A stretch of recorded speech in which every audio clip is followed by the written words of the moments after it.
Assalamualaikum warahmatullahi wabarakatuh. Perkenalkan, nama saya Irko Malasari dari kelas 7A. Saya akan mempresentasikan tentang obligasi syariah. Saat ini obligasi bukanlah hal yang asing bagi masyarakat. Kenapa obligasi saat ini sudah tidak asing lagi bagi masyarakat? Karena penyebabnya yaitu banyaknya atau maraknya perusahaan swasta ataupun pemerintah yang menerbitkan obligasi sebagai instrumen untuk investasi saat ini. Kenapa demikian? Karena obligasi saat ini memiliki nilai return atau keuntungan yang lebih tinggi dibandingkan dengan pasar uang, dan obligasi ini memiliki resiko yang lebih rendah dibandingkan saham. Dari penjelasan tadi, mari kita bahas tentang pengertian obligasi syariah menurut para ahli. Ada beberapa ahli yang menyebutkan terkait pengertian obligasi syariah. Beberapa ahli yang menyebutkan terkait pengertian obligasi syariah, yang pertama yaitu Antonio, yang kedua Askara, yang ketiga Nur Hayati, dan yang terakhir adalah Teguh Santoso. Menurut ahli Antonio pada tahun 2001 mengungkapkan bahwasannya obligasi syariah adalah surat utang jangka panjang yang berdasarkan prinsip syariah. Dan selanjutnya menurut ahli Askara pada tahun 2007 yang menyebutkan bahwa obligasi syariah adalah instrumen investasi berbasis prinsip syariah yang menggunakan akad dan tanpa bunga. Selanjutnya menurut Nur Hayati pada tahun 2010 yang menyebutkan bahwasannya instrumen investasi berbasis syariah yang menggunakan sistem mekanisme atau prinsip dasar syariah. Yang terakhir menurut Teguh pada tahun 2010 yang mengungkapkan bahwasannya obligasi yang diterbitkan tanpa bunga menggunakan akad ijrah dan musyarakah.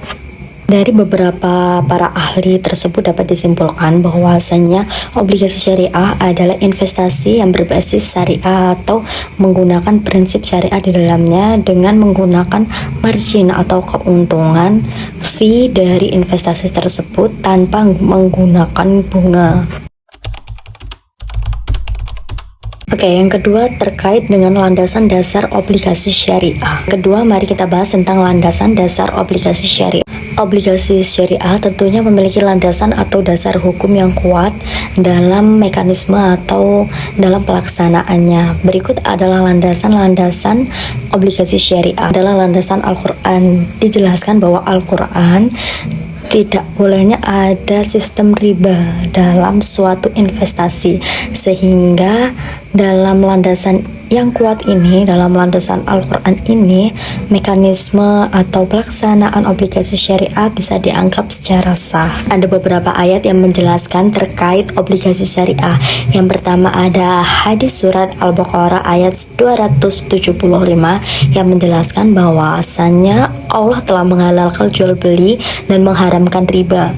Yang selanjutnya yaitu hadis surat An-Nisa ayat 29 yang mengungkapkan bahwasannya janganlah kamu saling memakan harta di antara kamu dengan cara yang batil. Ayat-ayat di atas mengungkapkan bahwasannya pelarangan riba dengan prinsip akad yang adil dalam obligasi syariah, sehingga dalam obligasi syariah dengan landasan Al-Quran dilarangkan adanya riba. Landasan obligasi syariah yang kedua yaitu landasan hadis. Rasulullah SAW bersabda, janganlah kamu menjual sesuatu yang tidak ada padamu. Hadis riwayat Ahmad dan Abu Dawud. Yang ketiga yaitu landasan obligasi syariah dengan Fatwa Dewan Syariah Nasional DSN MUI. Fatwa DSN MUI khususnya Fatwa nomor 32 DSN MUI 9/2002 memberikan pedoman rinci terkait dengan obligasi syariah yang menegaskan bahwasanya menggunakan akad yang sesuai dengan syariah seperti mudharabah, musyarakah, dan ijrah tanpa menggunakan riba, khohar, dan ma'isyir dalam proses obligasi syariah. Yang keempat landasan obligasi syariah yaitu hukum Indonesia di Indonesia, yaitu pada Undang-Undang Nomor 19 Tahun 2008 tentang Surat Berharga Syariah Negara. Yang kedua tentang Peraturan Otoritas Jasa Keuangan yang mengatur terkait obligasi syariah. Ketiga, kita akan membahas tentang struktur obligasi syariah. Obligasi syariah tentunya berbeda strukturnya dengan obligasi konvensional karena dalam obligasi syariah menurut dengan prinsip-prinsip syariah sehingga berbeda dengan konvensional. Berikut adalah struktur obligasi syariah. Yang pertama yaitu pihak-pihak yang terlibat yang meliputi penerbit. Penerbit itu seperti pemerintah ataupun perusahaan swasta yang menerbitkan obligasi syariah tersebut. Yang kedua yaitu investor, pemegang obligasi syariah yang memberikan dana kepada penerbit. Yang ketiga yaitu wali amanat, pihak yang bertindak mewakili kepentingan investor dalam pengelolaan obligasi atau manajer investasi. Dan pihak-pihak tersebut akan diawasi oleh Dewan Pengawas Syariah atau DPS, pihak yang memastikan bahwasanya dalam pengelolaan penerbit ataupun pengelola tidak adanya unsur riba dan selalu memastikan menggunakan prinsip syariah di dalam obligasi tersebut. Obligasi syariah yang kedua yaitu akad syariah yang digunakan. Yang pertama yaitu mudharabah, kerjasama investasi di mana saling menguntungkan dibagi antara penerbit dan investor berdasarkan kesepakatan atau nisbah yang disepakati. Yang kedua yaitu musyarakah, kemitraan bisnis di mana penerbit dan investor berbagi modal dan keuntungan yang proporsional. Yang ketiga yaitu ijarah, penerbit menyewakan aset kepada investor dan membayar sewa sebagai imbal hasil. Yang keempat yaitu murabahah, penjualan aset kepada investor dengan margin keuntungan yang disepakati. Struktur obligasi syariah yang ketiga yaitu aset pendukung, yang dimana adanya properti, mesin atau aset berwujud lainnya yang bebas riba. Struktur obligasi syariah yang keempat yaitu pembagian imbal hasil, di mana dalam pembagian hasil obligasi syariah adanya mudharabah dan musyarakah, keuntungan dan usaha atau investasi yang didanai. Yang kedua yaitu sewa ijarah, pembayaran sewa dengan penggunaan aset. Yang ketiga yaitu margin murabahah, selisih harga jual dengan investor. Struktur obligasi syariah yang kelima yaitu jangka panjang tenor, yang didasarkan biasanya jangka menengah hingga panjang. Struktur obligasi syariah yang keenam yaitu mekanisme pengawasan syariah, di mana dalam struktur-struktur sebelumnya itu akan diawasi oleh mekanisme pengawasan syariah atau DPS sehingga akan menjamin bahwasannya obligasi syariah tersebut sesuai dengan prinsip syariah.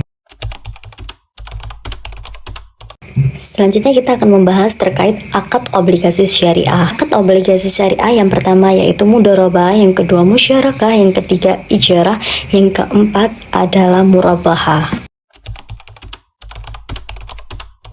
Selanjutnya kita akan membahas terkait sukuk dan obligasi syariah. Sukuk atau obligasi syariah adalah instrumen investasi berbasis syariah yang mewakili kepemilikan atas aset-asetnya, proyek atau aktivitas tertentu. Berbeda dengan obligasi konvensional, sukuk tidak berbasis bunga atau riba, melainkan menggunakan prinsip bagi hasil, sewa ijriyah, dan akad syariah lainnya. Sukuk dirancang untuk memberikan imbal hasil yang halal dan sesuai dengan prinsip syariah.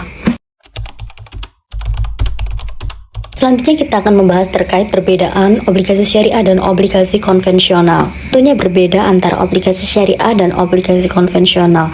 Obligasi syariah berdasarkan prinsip syariah, sedangkan konvensional berdasarkan hukum negara. Perbedaan yang pertama berdasarkan dasar hukum. Obligasi syariah menggunakan prinsip syariah, bebas riba, khahar, dan maisir. Sedangkan obligasi konvensional menggunakan hukum positif, menggunakan bunga. Perbedaan yang kedua yaitu imbal hasil. Dalam obligasi syariah menggunakan bagi hasil margin atau sewa, sedangkan di obligasi konvensional menggunakan bunga tetap. Perbedaan yang ketiga terkait aset dasar. Dalam obligasi syariah harus ada aset dasar yang jadi transaksi, sedangkan di obligasi konvensional tidak ada aset yang mendasar. Perbedaan keempat, dalam obligasi syariah menggunakan akad, sedangkan dalam obligasi konvensional tidak menggunakan akad. Tujuan antara obligasi syariah dan konvensional sangat berbeda. Dalam obligasi syariah berfokus pada prinsip syariah, sedangkan obligasi konvensional berfokus pada keuntungan finansial. Dan perbedaan yang terakhir, obligasi syariah diawasi oleh DSN, Dewan Syariah Nasional, sedangkan obligasi konvensional tidak diawasi oleh DSN. Baik, sekian terima kasih presentasi dari saya. Mohon maaf apabila ada kata yang salah ataupun kurang berkenan. Wassalamualaikum warahmatullahi wabarakatuh.